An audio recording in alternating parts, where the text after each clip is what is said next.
What is going on today, guys? And I'm going to talk a little bit about your lead matchup in the Rainbow Cup, or really in any cup for that matter. How you can still win even if you lose the starting matchup. Because starting matchup is critical. We've all been there. You come up against, you start off first thing with, your Quagsire versus a Venusaur or something similar to that. So what I'm going to tell y'all to do is just stay in. Lose that battle. Now, that may be somewhat controversial, but here's the thing. If you go and switch, they have switch advantage. They're just going to switch in. So what I'm saying is stay in, lose that matchup. If you have Quag and you're running Acid Spray, hit that Acid Spray on whatever they have in there. If it's, don't give them that switch advantage. Now you can see in this match, they switched from, they led Lantern versus my Quag. They switched, not knowing what move I was running yet. And so that gave me switch advantage to then go into Charizard versus their Venusaur. So that cost them the match, I feel like, straight off the bat, because I had the switch advantage and I was able to bring in that Pokemon, farm up a lot of energy with Charizard. And I think that is a lineup that works fairly well for this. So you see we've got Quag versus Mantine here. Mantine's at a little disadvantage because, of course, I have Stone Edge, which is going to deal super effective damage to Mantine. So you can see he's going to swap out of here after using a shield. And actually, he's going to use a charge move, so I decided to use a shield. I don't necessarily have to shield there, I don't think, because it was going to be Aerial Ace. And they bring Venusaur. So what I do is I just stay in. I hit an Acid Spray. And I think Quag works well for this because it can hit that Acid Spray, which is going to make any of your fast moves, charge moves, do more damage. So you can see super effective. Wasted a Frenzy Plant there. Definitely should have, I think, farmed up that energy. And then I go block the Sludge Bomb. So I'm out of shields now, so I'm in a shield disadvantage, but you can see I do have quite a bit of energy built up. And then I go for the Dragon Claw to see if I can bait a shield out. Do not. And so then I'm charging up again and going to charge up to a Blast Burn. Let's see how much damage this is going to do to Lantern. And gonna keep going, and maybe I can get another Dragon Claw. And I do get another Dragon Claw. I'm not sure why he's not using his charge moves, because he should have enough energy. Uses a shield, and then is gonna hit me with a Thunderbolt here, I believe.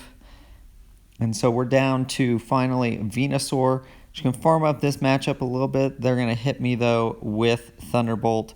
Not gonna do a whole lot here, but come in with Mantine, which is a soft counter. I'm pretty, I'm on under 50% HP, not looking good. If I can get another Frenzy Plant off, I can win, but it's more likely they're going to get an Aerial Ace, and they do. So I do lose that matchup. You can see it doesn't work every time, and that time I actually had switch advantage. I could have just swapped to Charizard and probably won that. And here I lead with Lantern versus their Venusaur. Bad matchup for Lantern. But what I'm going to do is just get as much, see if I can get to a Thunderbolt, but I'm going to let my Lantern just die. There's no sense of wasting a shield or switching Pokemon. I'm going to lose a Pokemon anyways. So why not just lose Lantern, let Charizard come in, farm up some energy, use one shield on Charizard instead to block that Sludge Bomb.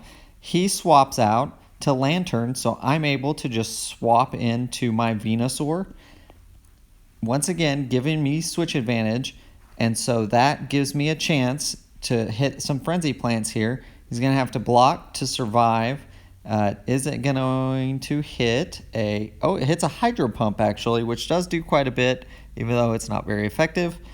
And you can see I'm building up some extra energy there. I'm going to allow this Thunderbolt to come through, and I'm going to block it just so I can stay alive, but I wanted to get extra energy farmed up.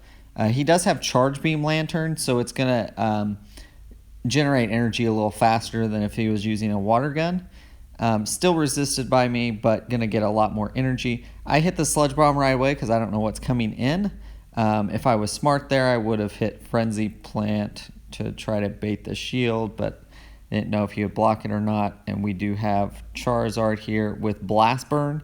So we're going to hit that Blast Burn. Let's see if he blocks it. He does not block the Blast Burn, expecting me to use a Dragon Claw. Sometimes those mind games are what's wins you the matches here.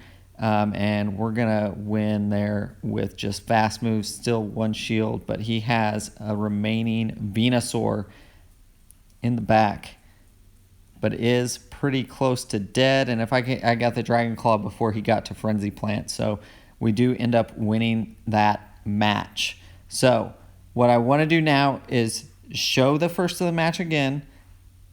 And obviously I made some other decisions throughout the match, but me choosing to lose Lantern there at the start, I think is a solid option, because either way, if I switch, I lose another Pokemon that I know for sure counters one of his other Pokemon that's out there.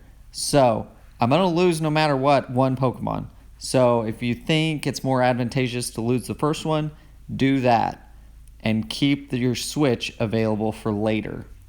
So hopefully you guys, that helps y'all a little bit just understand how basically a sacrificial lead, or if you get in a bad lead matchup, just to stick it out because you're going to lose a Pokemon. If you guys like this tip, leave a comment below. Let me know what you guys think. Obviously, it's not foolproof. You can still lose with this technique. Honestly, though, it gives you at least a fighting chance. You are going to be down, 2 Pokemon to 3 almost right away, but I think you can come back from that better than switching and losing that switch advantage. So just let me know what you guys think. Basically, it's just a technique that I'm trying out. Let me know in the comments below. Also, if you guys haven't already, like, subscribe, hit the notification bell, blah, blah, blah. You guys know the routine. I appreciate you guys, and hopefully you guys are having fun with the Rainbow Cup. It is a tough meta, I feel like. Just because of how open it is, and also that there's so much variety in it that it makes it hard to get that lead matchup exactly right.